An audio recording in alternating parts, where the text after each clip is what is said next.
Hello everyone, welcome back to master तो channel. दोस्तों, अगर आप DSSB PRT की तैयारी कर रहे हैं तो चैनल को एक बार जरूर सब्सक्राइब कर लीजिएगा।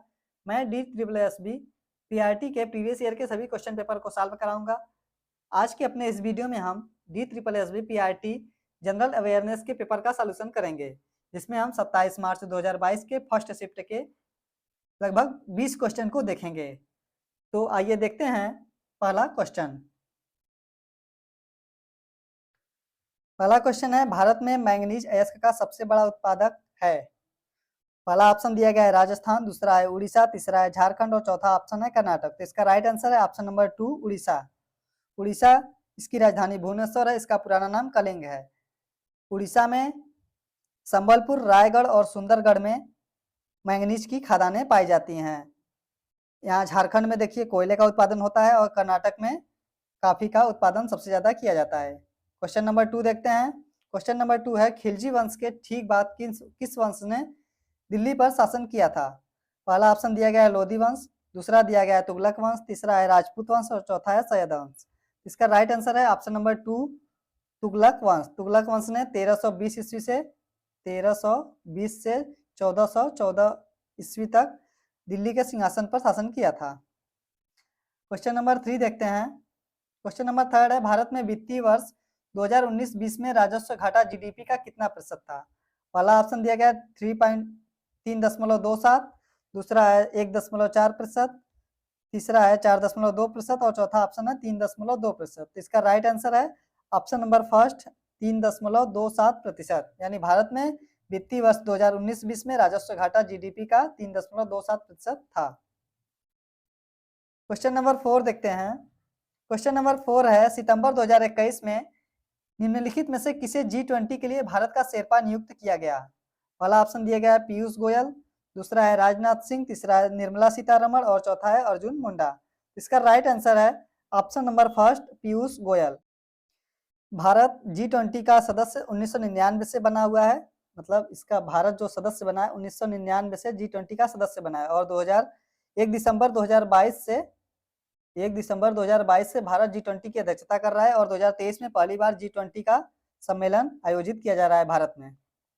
अगला क्वेश्चन देखते हैं। क्वेश्चन नंबर 5 है, भारत का पहला राज्य कौन सा है जिसने हर घर में छत वर्षा जल संग्रहण ढांचों का बनाना आवश्यक कर दिया है। इस पहला ऑप्शन दिया गया इसमें केरल, दूसरा ऑप्शन दिया गया है गुजरात, तीसरा राजस्थान और चौथा तमिलनाडु। इसका राइट आंसर है ऑप्शन नंबर 4, तमिलनाडु। यानी भारत का पहला राज्य तमिलनाडु है जिसने हर घर में छत वर्षा जल संग्रह ढांचों का बनाना आवश्यक कर दिया है। इसमें क्या किया जाता है कि जो छत है वर्षा जल संग्रह ढांचों का उस तकनीक का हिस्सा है जिसके जरिए बारिश के पानी को छत से जलाशयों में संग्रहित किया जाता है। क्वेश्चन नंबर 6 देखते हैं। क्वेश्चन नंबर 6 है, निम्नलिखित में से कौन सा कथन सही है। कथक कर्नाटक का एक शास्त्रीय नृत्य है, दूसरा है कथकली केरल का एक शास्त्रीय नृत्य है।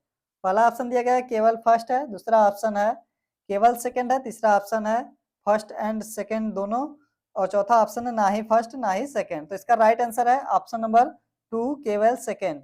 जो कथक है ये उत्तर भारत का नृत्य है और कथकली जो है केरल का शास्त्रीय नृत्य है। उत्तर भारत में जैसे राजस्थान, दिल्ली, मध्य प्रदेश, ये कथक यहाँ पर प्रचलित है। क्वेश्चन नंबर 7 देखते हैं। क्वेश्चन नंबर 7 है, भारतीय संविधान का कौन सा अनुच्छेद संघ राज्य क्षेत्रों के प्रशासन से संबंधित है।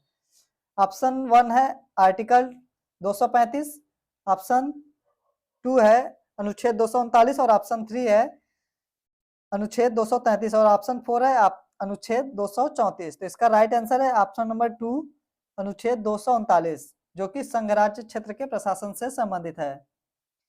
भारतीय संविधान का भाग 8, जो कि भाग 8 में इसके बारे में बात की गई, केंद्र शासित प्रदेश से संबंधित है।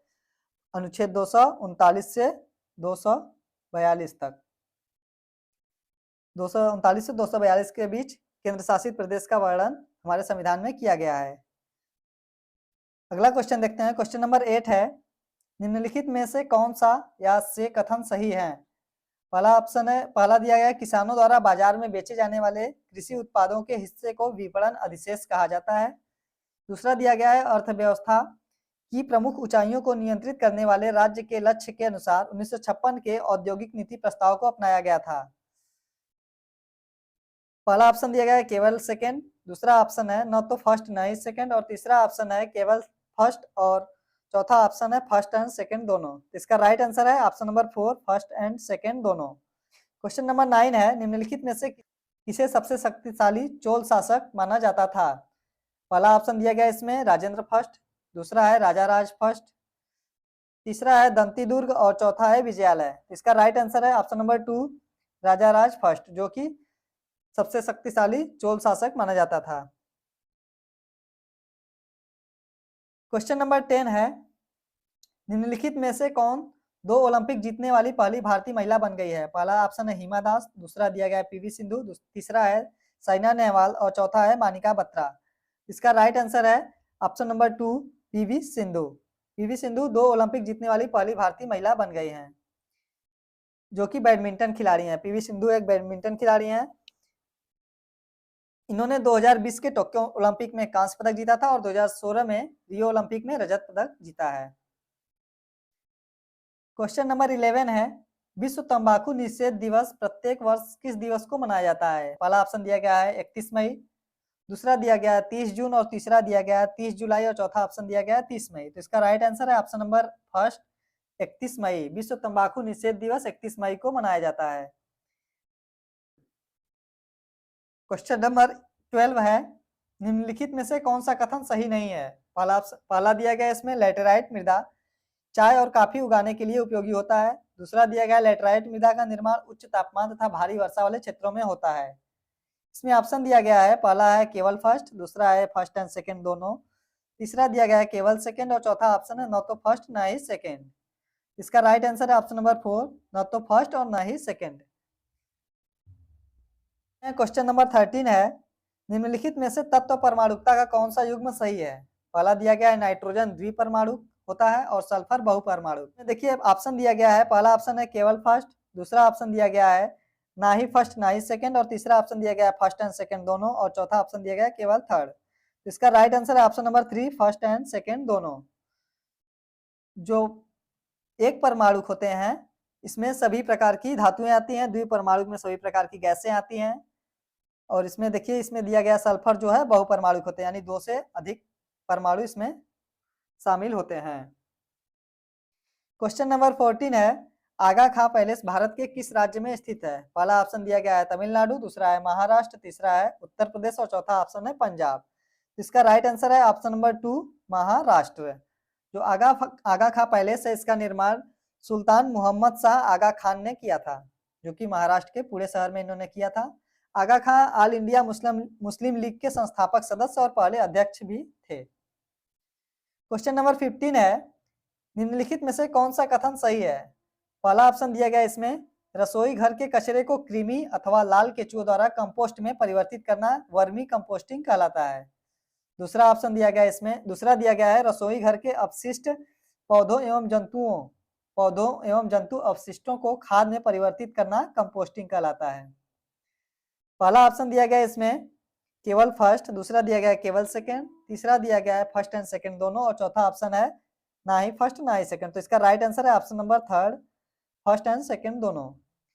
अगला क्वेश्चन देखते हैं। क्वेश्चन नंबर 16 है, भारतीय संविधान का कौन सा अनुच्छेद संघ की कार्यपालिका शक्ति से संबंधित है? पहला ऑप्शन इसमें दिया गया है आर्टिकल 40, दूसरा ऑप्शन है आर्टिकल 53, तीसरा ऑप्शन है आर्टिकल 43, चौथा ऑप्शन है आर्टिकल 54। इसका राइट आंसर है ऑप्शन नंबर 2, आर्टिकल 53। 52 यानी 52 में राष्ट्रपति के बारे में बात की गई है, और 53 में संघ की कार्यपालिका शक्ति के बारे में बात की गई है। 54 में आर्टिकल 54 में राष्ट्रपति के चुनाव से संबंधित बातें उल्लेखित हैं, और आर्टिकल 55 में राष्ट्रपति के चुनाव की पद्धति के बारे में बात की गई है। क्वेश्चन नंबर 17 है, कोशिका एक प्रकार की अपशिष्ट निपटान प्रणाली है। पहला दिया गया है राइबोसोम, दूसरा दिया गया माइटोकॉन्ड्रिया, तीसरा दिया गया इसमें लाइसोसोम, और चौथा गाल्जी का है। इसका राइट आंसर है ऑप्शन नंबर 3, लाइसोसोम। जो राइबोसोम होता है ये प्रोटीन का संश्लेषण करता है। माइटोकॉन्ड्रिया को कोशिका का ऊर्जा घर कहा जाता है, और जो लाइसोसोम है ये आत्मघाती थैली, इसका नाम आत्मघाती थैली है, जो कि जो कोशिकाएं नष्ट हो जाती हैं उनको इनका पाचन करता है ये। और जो गाल्जी काय प्रोटीन का परिवहन करता है। अगला क्वेश्चन देखते हैं। क्वेश्चन नंबर 18 है, निम्नलिखित में से कौन सा कथन सही है? पहला दिया गया, शिव की स्तुति में बनाए गए कंदरिया महादेव मंदिर का निर्माण चंदेल राजवंश के राजा धंगदेव द्वारा 1999 में किया गया था। दूसरा दिया गया, तंजावुर के राज राजेश्वर मंदिर का शिखर उस समय के मंदिरों में सबसे ऊंचा था। इसमें पहला ऑप्शन दिया गया न तो फर्स्ट न ही सेकंड, और दूसरा ऑप्शन दिया गया है केवल फर्स्ट। तीसरा ऑप्शन दिया गया है फर्स्ट एंड सेकंड दोनों, और चौथा ऑप्शन दिया गया है केवल फर्स्ट। तो इसका राइट आंसर है option number third, first and second दोनों। जो कंदरिया महादेव मंदिर है ये भगवान शिव को समर्पित है। अगला क्वेश्चन देखते हैं। क्वेश्चन नंबर 19 है, खो खो की प्रत्येक टीम में खिलाड़ियों की संख्या होती है। पहला ऑप्शन दिया गया है 12 यानी 12, दूसरा ऑप्शन है 9, तीसरा ऑप्शन है 7 और चौथा ऑप्शन है 6। तो इसका राइट आंसर है ऑप्शन नंबर फर्स्ट यानी 12। खो खो में कितने खिलाड़ी होते हैं? प्रत्येक टीम में 12 खिलाड़ी होते हैं। क्रिकेट में 11 खिलाड़ी होते हैं, फुटबॉल में 11 खिलाड़ी होते हैं, हॉकी में 11 खिलाड़ी होते हैं। आगे देखते हैं। क्वेश्चन नंबर 20 है, I do what I do पुस्तक के लेखक कौन है? पहला इसमें दिया गया उर्जित पटेल, दूसरा ऑप्शन दिया गया है रघुराम राजन, तीसरा ऑप्शन है सलमान रश्दी और चौथा ऑप्शन है शशि थरूर। इसका राइट आंसर है ऑप्शन नंबर 2, रघुराम राजन। दोस्तों आज के अपने इस वीडियो में हम DSSB PRT के लगभग 20 क्वेश्चन को सॉल्व किए हैं। अगर आपको वीडियो अच्छा लगा हो तो चैनल को जरूर सब्सक्राइब कीजिएगा, वीडियो को लाइक कीजिएगा और दोस्तों तक शेयर करना ना भूलें। तब तक के लिए जय हिंद, मिलते हैं नेक्स्ट वीडियो में।